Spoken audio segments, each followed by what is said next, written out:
But Micheline had no way to lead him away on the open street without attracting attention. So she had resorted to the embrace. It was not the first time she had feigned passion in the service of the network. The Sapphire Line, as it was now called, had formed almost immediately after the war started. They had a singular purpose: ferrying downed British airmen from the Dutch or German borders across Belgium and occupied France to freedom. This was the hardest part of the journey, getting the airmen across Paris from Gare de l'Est, where they arrived, to Gare d'Austerlitz, where they would set out for points south. It was a few days across France to the Pyrenees, with only a brief stop or two for rest. When the line worked, it was brilliant. But when it failed, catastrophe. There were no second chances. When they were several blocks from the station and out of sight of the policemen, Micheline pulled the airman into a doorway. He looked as though he expected her to kiss him again. Instead, she adjusted his chapeau in the classic French style, so as not to give him away as a foreigner. The disguise, consisting of second-hand, outdated trousers and a too-large shirt, would not fool anyone. And if the clothes did not give him away, his tattered army boots certainly would. He would be forced to take those off farther south anyway.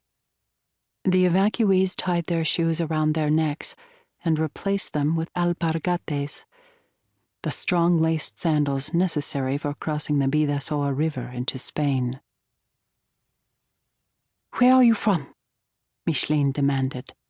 She hated to speak aloud out here, but she had to verify that he was actually an airman and not a German spy before taking him to one of their safe houses.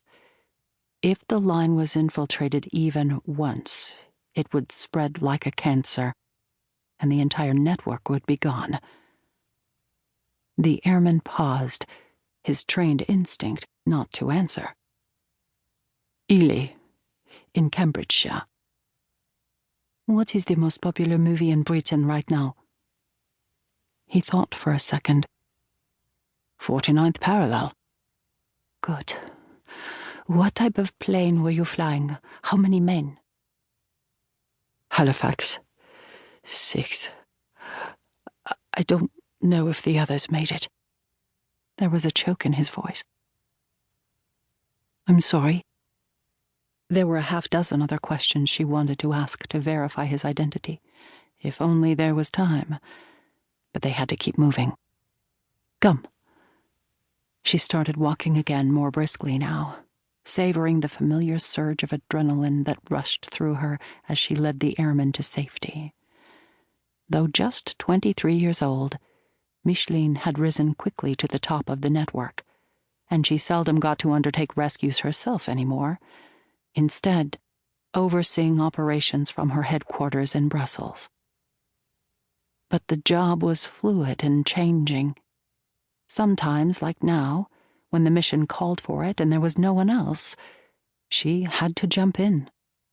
She had nearly forgotten how much she liked being in the field.